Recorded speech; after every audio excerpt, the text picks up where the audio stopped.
Энэ удаагийнхаа бичлэгээр яг одоо үзэгчдийн хүртэл болж байгаа Тайландын Girl from Nowhere The Reset цувралын 1-р ангийг нь товчлон ярьж өгөхөөр сонголоо. Кино үзэгчнийг илүү чанартай, илүү зөв сонголтоор баяжуулна. Месси. BBQ Chicken зөвгийн балтай жихэрлэг гэсэн 3 төрлийн амттай Месси Боданы жигнэмэг. Кино үзэж байхдаа идэхэд тохиромжтой энэхүү снэк нь театрын орчинд байгаа мэдрэмжийг бүрдүүлж таны амралтын мөчийг илүү таатай болгоно.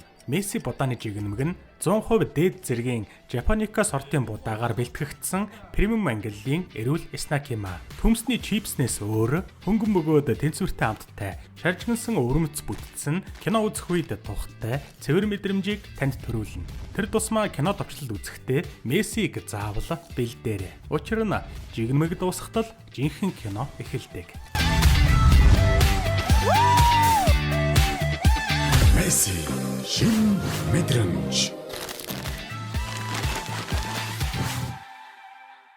Sky өөрийг нь дэрлэгдэх хүүхдүүдээс зугтааж байхад Нано өвдөлт мэдэрч буй хүмүүс энэ өвдөлтөө бусдад дамжуулдаг гэлцдэг гэж өгүүлнэ. Дэрлэхүү сурагч Жон Пол Sky-ыг барьж авмагцаа цуг яваа сул дорой сурагчаасаа надад зодуулах уу эсвэл түүнийг зодох уу гэж асууснаар сул дорой сурагч өөрөө зодуулахгүй тулд хүсээгүй ч гэлээ Sky-ыг зодлоо. Дараа нь Жон Пол Sky-ийн дээрээс нь шээж байхад Нано учир нь бусдыг гэмтэх нь тэд зүрх сэтгэлийнхээ өвдөлтийг намдаах цорын ганц арга зам юм гэж өгүүлнэ. Дэрлэхүүлсэн Sky өөрт нь туслах Наногийн талаар интернетээс хайсаар. Учир нь тэрээр гэмтэх хүмүүсийг шийтгэдэг Нано оршин байдаг гэдэгт итгэсээр иржээ. Тиймээс тэрээр Наногийн зургнууд болон холбоотой мэдээллүүдийг ханан дээрээ наасан байлаа. Sky ханан дээрх Наногийн зургнуудыг ширтэж байтал утсанд нь зурвас ирнэ. Зурвас Girl from Nowhere гэсэн хаягнаас ирэх ба Sky-г Нанотой холбож доромжилсан зураг мөн олон ширхэг 5 тоонууд илгээснээр Sky хаягийг блоклов. Хожим нь Жон Пол 2 даагчтайгаа дахин Sky-г дээрлэхэж Sky шалгалтын үеэр чи надад ганц ч хариулт өгөөгүй гэд муу авсан дүнгээ харуулна. Тэрээр Sky-ийн аманд цаасааж ихэж хэд хэдэн удаа илэгдэв. Дараа нь Жон Пол сүүлийн боломж олгоё. Миний тайлан чинийхээс өндөр оноо авах ёстой гэж хэлээд өшөглөөд явлаа. Sky-ийн бие нь хөхнөөц золчихсон шүршүрт орж байхдаа сул дорой сурагчийн түнд хэлсэн зүгээр л Жон Полын хэлснээр нь хий чамайг өгөхгүй гэхээс би айж байна. Чи хүн бүрээс өшөө авч чаддаг Нано биш шүү дээ гэснийг бодохтой зэрэгцэн өмнө нь Жон Пол Sky-г дахин дээрлэхэж сул дорын усанд толгойг нь дүрснийх ч бодлоо. Дараа нь сургууль дээр Sky Жон Полд түүний өмнөөс бэлдсэн тайлангаа өгөхөд Жон Пол баярлаж тайлангаа өгөхөөр явна. Улмаар багш сурагчдынхаа тайлангуудыг шалгаж байхдаа Sky-ийн бэлдсэн Жон Полын тайланг уншаад царай нь барайв. Багш захиралдаа хандаж захирал Жон Полыг дуудаж уулзаад захирал түүнийг багштай яагаад ингэж хандсныг нь ойлгохгүй байгаагаа илэрхийлэн энэ удаад Жон Полын аавд шалгалтын дүнгийг нь энэ асуудалтай хамтд нь мэдэгдэнэ гэдгээ хэлнэ. Оройн Жон Пол аав дүүтэйгээ хооллож байхад захирал аав руу залгаж Жон Полын талаар мэдэгдлээ. Жон Пол тайлбарлах гэхэд аав нь ширээний ард таагүй зүйлс битгий ярих хэмээн яриаг нь таслав. Энэ үед дүү нь Жон Полд ичмэр юм а алиалагчаа гэж хэлээд аавдаа хандан би докторийн зэрэгээр дамжуулан бүрэн хэмжээний тэтгэлэг авсан гэдгээ хэлснээр дүү нь хичээл номондоо сайн аавынхаа итгэлийг алддаггүй охин гэдэг нь тодорхой болно. Зойрон давна Жон Полтой тусдаа уулзаад би чамаас хизээч юу ч хүлээдэггүй болохоор чи уучлалтгүй хэрэггүй. Гэхдээ хүн бүр тэр тусмаа чам шиг хог новчнууд ч гэсэн өөрийн сонголтоо хийх чадвартай байх ёстой. Зүүн гаруу, баруун гаруу гэв. Айдас давцсан Жон Пол аргун эрхэнд сонгосон гараа урагшлуулахад аав нь намайг ичихээ бол алиалагч минь гэж хашгиран гарыг нь төмөр өмсний саваар олон удаа хүчтэй цохилоо. Маргааш нь Sky хичээлээ хийгээд сууж байхад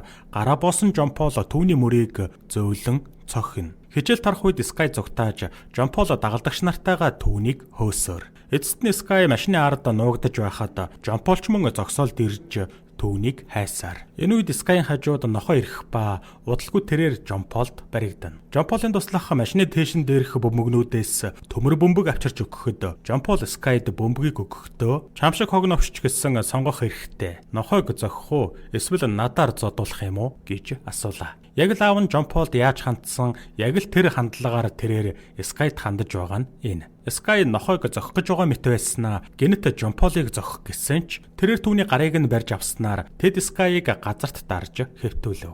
Жампол аав нь өчигдөр гарыг нь яаж зогсныг бодонгоо Скайн гарагч мөн адил төмөр бөмбөгөөрөө олон удаа зохиж ингээд дуусаагүй шүү гэж хэлэх нь тэр. Дараа нь тэд Скайн хувцсыг нь тайлан төмөр торнонд хүлжээ. Жампол бичлэг хийж дотор өмдийг нь тайл гэж тушаахад нөгөө хоёр Скайн дотор өмдийг нь тайлж нүцэглэнэ. Гэтэл Жампол асаагуур туслах руугаа шидэж үсийг нь шата гэж тушаалаа. Туслах нь тушаалын дагуу хийж сул дорой сурагч айж байхад харин Жампол дахиад үлдчихсэн байна гэж хэлэх нь тэр. Шатааж дууссныхаа дараа Жампол Скайд үүнийг өшөө авалт гэдэг юм гэж хэлэн багталтайгаар инээж үргэлжлүүлээд Нано ч хаана байна? Яваад түүнийг олооч хэмээн даапаална. Тэгээд тэрээр бичлэг хийсэн утсаа авч дараагийн удаа надаар оролдвол чи алдартай болно шүү. Бас чи өдөр бүр бүх өдөр үүнийг туулна. Гэхдээ би чамшиг хог новшнуудад хүртэл үргэлж сонголт өгөх болно. Намайг даага. Эсвэл дахиад дэвчихгүй бол зүгээр л өөх хэмээн дарамтлалаа. Жампол Скайн хүзүүнд гогцоотсон ол суглаад явсны дараа Скай хэрвээ Нано үнэхээр байхгүй бол магадгүй миний үхэл Жамполд шүүгэлж насан туршид нь зовоох ганц зам байх гэсэн гэрээслэл үлдээгээд өөрийгөө дүүжлэн. Утас нь газар тунаж Скай Нано байдагт итгэсэн би тэнэг байж гэж өгүүлэхдээ зэрэгцсэн навчис хийсэж шин Нано тэнгэрээс бууж ирэх нь тэр. Нано агуулгын өрөөнд орж ирэхэд Скай амт тэмцэн дүүжлэгдсэн хэвээр. Нано түүний өмнө ирээд "Савадиха. Нано наха." Улмаар Скай олсоо суллахын тулд тэмцэж байхад Нано түүний үлдээсэн гэрээслэлийг нь харчхаад би чамд саад болохгүй гэж хэлээд эргэхэд Скай араас нь сарвайсаар. Удалгүй Нано эргэж хараад надаар туслуулмаар байна уу гэж асуун цаасны хутаг авч өгөхөд Скай амжиж олсоо таслан амьд үлдэв.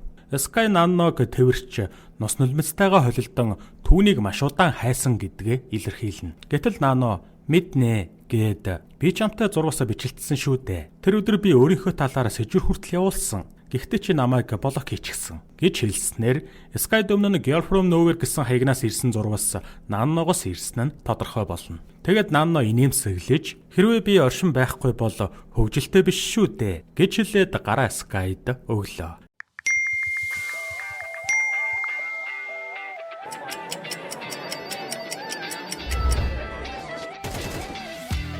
Инфо өгөөд орч алцгал та.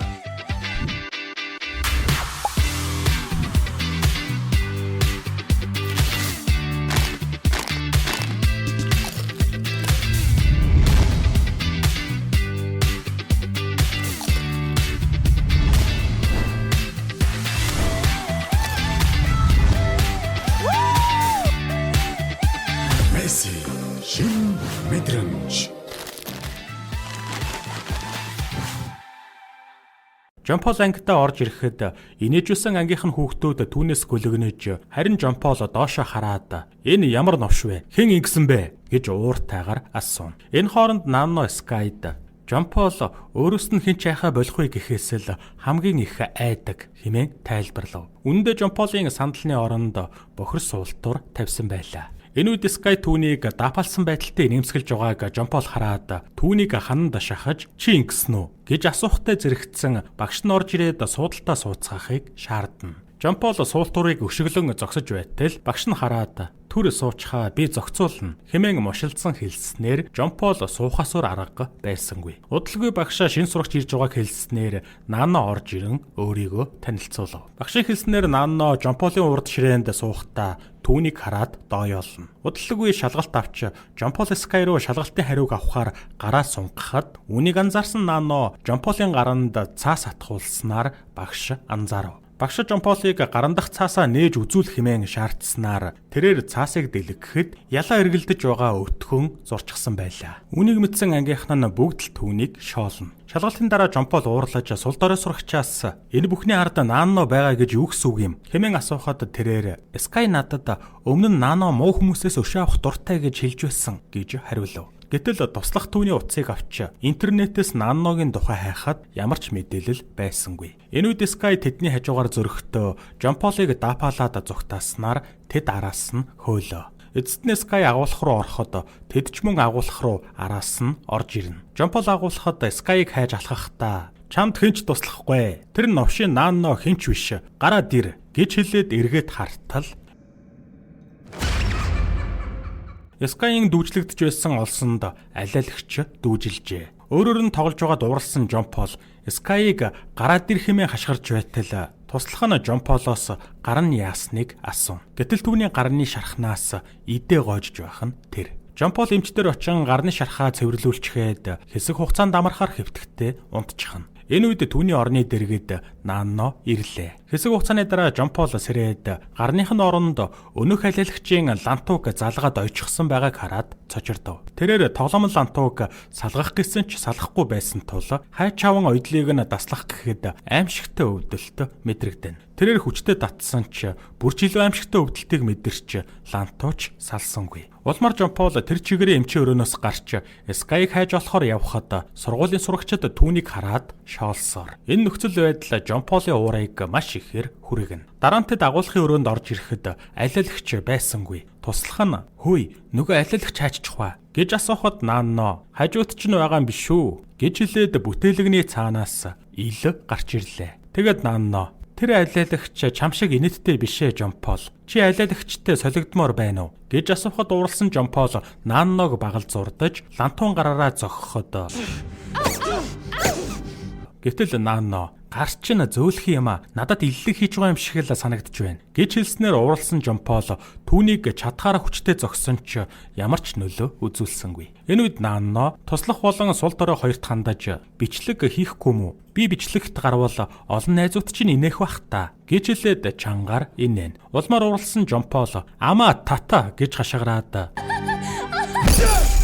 энэ удаа Нанногийн нүрлөө лантуун гараараа цохилоо. Жон Пол "Одоо өвдөж байна уу?" гэд нөгөө хоёртой хандаж "Бичээд бай. Тэгвэл надаар оролцсон хинч эцэст нь яахыг харна" гэж хэлээд эргээд тартал.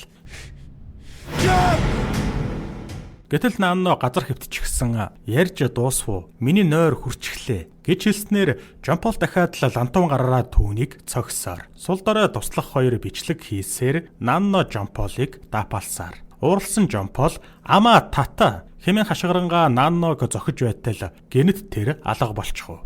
Нанно нөгөө хоёрын араас нь гарч ирээд "Бичлэг хийж эхэлсэнд би баяртай байна. Одооноос бүрчлэн хөгжилтэй болно" гэлээ. Ингээд Жон Пол Нанног зохихоор хөөхтөө бүдрэн унаж Нанно түүний хорыг нь малцсан үг хэлэх ба ууралсан Жон Пол түүнийг зохих гэтэл гар нь аимшигтайгаар өвдөн. Энэ үед Нанно аавынх нь дүрд хувирч "Одооноос чи зөвхөн аавынхаа алиалагч нь байхгүй. Чи бүхэл бүтэн сургуулийн алиалагч болно" гэж хэлээд даапалан инээснээр эцэст нь Жон Пол "Одоо хангалттай" гэд бие сул тавина. Нанно бичлэг хийж байгаа хоёрт хандан бичлэгийг нийтлээ. "Би та хоёрыг Жон Полыг их удаан үзэн ядаж байгааг мэднэ. Тэр та хоёрыг хэр удаан хохирогчд болгосон билээ дээ" гэж хэлв. Нөгөө хоёр бичлэгийг багталтай аргагүй нийтлж байхад Нанно хүчрхийлд өртсөн хүмүүс хүчрхийллийг бусдад дамжуулдаг. Бас бусд нь үүнийг үргэлжлүүлэн дамжуулах болно гэж өгүүлэхтэй зэрэгцсэн Скай орж ирлээ. Скай төмөр бөмбөгийг авч Жон Полд "Энэ надад хийсэн зүйлийг чинь хариуд хангалттай юу новшоо" гэж хэлээд улаан ялгаа болтлоо зодсныхоо дараа Скай Жон Полын дээрээс багталтайгаар шээх ба Нанноч бас багталтайгаар инээн. Гэхдээ байцаарай. Энэ бол Нанногийн хувилбар байлаа. Үндэ Скай орж ирээд сул доройгийн утсыг нь авч чулуудаад арга мухардаж туйлдсан Жон Полын өмнө суугаад түүнд гараа сунгана. Улмаар Нанно гайхаж харин Жон Пол гимшлэр дүүрэн уйлав.